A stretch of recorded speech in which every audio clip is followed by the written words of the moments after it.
श्री स्वामी समर्थ. नमस्कार मंडळी. तर आजच्या व्हिडिओमध्ये आपण अगदी सोप्या पद्धतीने घरच्या घरी किंवा मंदिरात जाऊन श्रावण सोमवारी शिवलिंगाची पूजा कशी करावी हे मी तुम्हाला दाखवणार आहे. तेव्हा हा व्हिडिओ तुम्ही शेवटपर्यंत पाहायला विसरू नका. पण त्याआधी तुम्ही आपल्या चॅनलवरती नवीन असाल, आपले व्हिडिओ पहिल्यांदाच पाहत असाल तर चॅनलला नक्की सबस्क्राईब करा. लगेचच आजच्या व्हिडिओला आपण सुरुवात करूयात. श्रावणी सोमवारी सकाळी लवकर उठून स्नान करून पवित्र व्हावे. त्यानंतर महादेवाच्या मंदिरात जाऊन किंवा घरीच व्रत करण्याचा संकल्प करावा. या व्रतामध्ये एकदाच रात्री जेवण करावे. दिवसभर फलाहार तसेच तुम्ही दूध घेऊ शकता. तर या ठिकाणी पूजेसाठी मी एवढे साहित्य घेतले आहे. पण तुमच्याकडे यापैकी एखादं साहित्य नसेल तरीही चालू शकतं. फक्त मनोभावे पूजा करावी. तर इथे मी घरी पूजा करणार आहे त्यामुळे शिवलिंग घेतलेला आहे. तुम्ही मंदिरात जाऊन पूजा करणार असाल तर मंदिरामध्ये तुम्ही पाण्याचा कलश, दूध, पंचामृत हे सर्व साहित्य सुद्धा तुम्ही घेऊन जाऊ शकता. तर एवढे साहित्य मी ते घेतलेलं आहे. त्यातील एखादं साहित्य असेल नसेल तरी सुद्धा चालेल. फक्त मनोभावे पूजा करावी. ही सोमवारची पूजा तुम्ही तुमच्या देवघरामध्ये सुद्धा मांडू शकता. जर वेगळी मांडणार असाल तर एक चौरंगावरती पूजा तुम्ही मांडली तरी सुद्धा चालेल. जिथे तुम्ही पूजा मांडणार आहात ती जागा स्वच्छ करून स्वच्छ पाण्याने पुसून घ्या. तिथे रांगोळीने स्वस्तिक काढून घ्या आणि त्यानंतर त्यावरती हळदी कुंकू वाहून अक्षदा वाहून वास्तूला नमस्कार करावा आणि मग आपल्या पूजेला सुरुवात करावी. म्हणजेच त्यावरती चौरंग ठेवावा. अशक्य असेल तर तुमच्याकडे पांढरे वस्त्र अंतरावे, नसेल तर पिवळे वस्त्र तुम्ही अंतरले तरीही चालेल. तर सगळ्यात आधी आपण दीप प्रज्वलित करून घेऊया आणि मग पूजा करूया.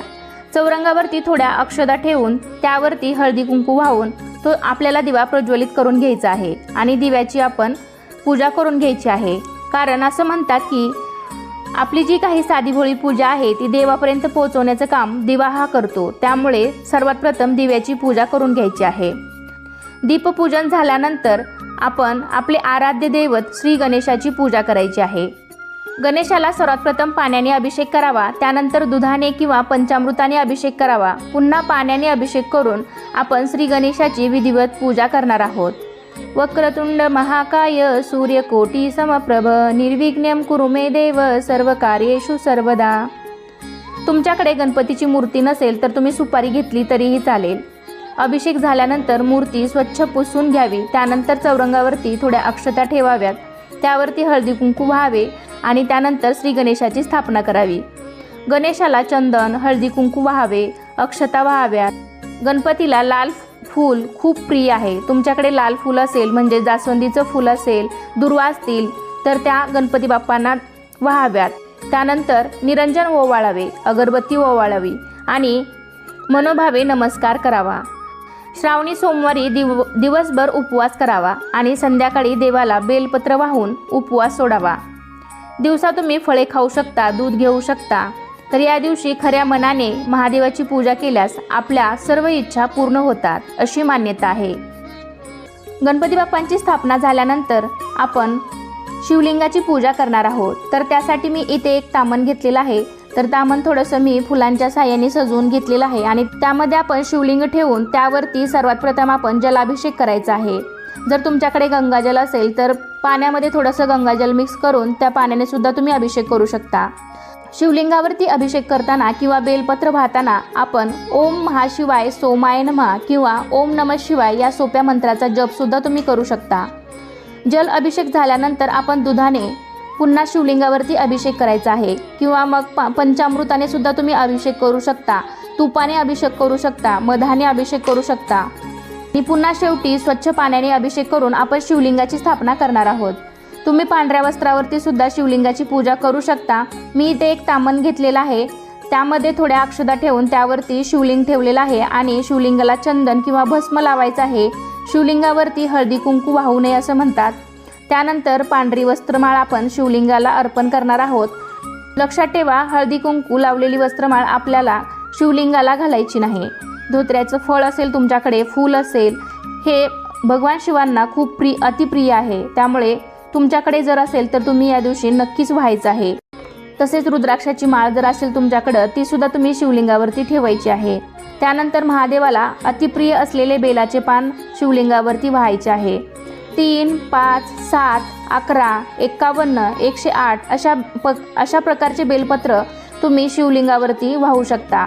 बेलपत्र वाहताना ओम नमः शिवाय या मंत्राचा जप करावा आणि स्त्रियांनी नमः शिवाय या मंत्राचा जप करावा।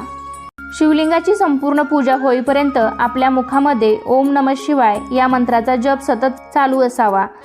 तसेच त्यानंतर आपली सर्व पूजा झाल्यानंतर शिवलिंगाला धूपदीप ओवाळून घ्यायचा आहे। त्यानंतर शंकराची आरती म्हणायची आहे। सर्वात प्रथम गणपतीची आरती म्हणावी, त्यानंतर शंकराची आरती म्हणावी। तर शिवामूठ अर्पण करण्यापूर्वी घरी तुम्ही शिवलिंगावरती शिवामूठ अर्पण करणार असाल, मंदिरामध्ये जाणार असाल तर मंदिरात जाऊन शिवाची षडोपचारपणे पूजा करावी। ओम नमः शिवाय या मंत्राचा जप करावा आणि शिवाची पूजा करावी। गंध, पुष्प, अक्षदा, धूप, दीप, नैवेद्य अर्पण करावे आणि पूजा झाल्यावर मग देवाला शिवामूठ अर्पण करावी। तर पहिल्या श्रावण सोमवारी शिवामूठ वाहण्यासाठी तांदूळ घ्यावेत। एका वेळी पूर्ण मूठ भरून धान्य घ्यावं। शक्य असेल तर त्यावर पाणी घ्यावं, ते धान्य ओलं करून घ्यावं आणि ओम नमः शिवाय म्हणत देवाला ते धान्य अर्पण करावं। म्हणजे शिवपिंडीवरती ते धान्य, म्हणजेच पहिल्या सोमवारी तांदूळ हे धान्य घेऊन ते शिवपिंडीवरती अर्पण करायचं आहे। धान्य हे मूठ उभी धरून शिवपिंडीवरती व्हावं आणि धान्य अर्पण करताना मुठीवर हळूवार पाणी सोडावं। जसं मी व्हिडिओमध्ये दाखवलेलं आहे अगदी त्याप्रमाणे तुम्हाला हे कृत्य करायचं आहे, म्हणजे त्याप्रमाणे तुम्हाला करायचं आहे। धान्य ओले करून अर्पण करत असताना एक शिवामुठीचा मंत्र म्हणावा। शिवा शिवा महादेवा, माझी शिवामूठ ईश्वरा देवा, मनातल्या इच्छा पूर्ण करा देवा, असे 3 वेळा म्हणावे। अशा पद्धतीने क्रमाने 3 वेळा शिवामूठ अर्पण करावी। नंतर आपण महादेवाला नैवेद्य दाखवायचा आहे। तर नैवेद्यामध्ये तुम्हाला जी काही तुमच्याकडे उपवासाला फळं चालतात तर ती तुम्ही फळं सुद्धा या नैवेद्यामध्ये दाखवू शकता किंवा मग खडी साखरेचा नैवेद्य दाखवला तरीही चालेल। नैवेद्य दाखवून शेवटी महादेवाला मनोभावे नमस्कार करावा। त्यांच्याकडे आपल्या कुटुंबासाठी सुख समृद्धीसाठी प्रार्थना करावी। तर अशा प्रकारे तुम्ही अगदी सोप्या पद्धतीने घरीच शिवलिंगाची पूजा करू शकता। आणि तुम्ही मंदिरामध्ये जरी पूजा करण्यासाठी जाणार असाल तर तुमच्याबरोबर स्वच्छ पाणी, दूध, पांढरी फुले, बेलपत्र, जे काही पूजेसाठी लागणारे साहित्य आहे ते तुम्ही तिथे घेऊन जायचं आहे। आणि तिथे सुद्धा तुम्ही जलाभिषेक, दुधाचा अभिषेक, पंचामृताचा अभिषेक करून आपण इथे जशी पूजा केली तशीच तिथे सुद्धा तुम्हाला शिवलिंगाची मंदिरामध्ये पूजा करायची आहे। तर कशी वाटली तुम्हाला आजची पूजा नक्कीच मला कमेंट करून सांगा। हा व्हिडिओ तुम्हाला आवडला असेल तर व्हिडिओला एक लाईक करा। चॅनलवरती नवीन असाल तर चॅनलला नक्की सबस्क्राईब करा। सोबत चला तर मग पुन्हा भेटूया अशाच एका छानशा आणि माहितीपूर्ण व्हिडिओमध्ये। तोपर्यंत धन्यवाद।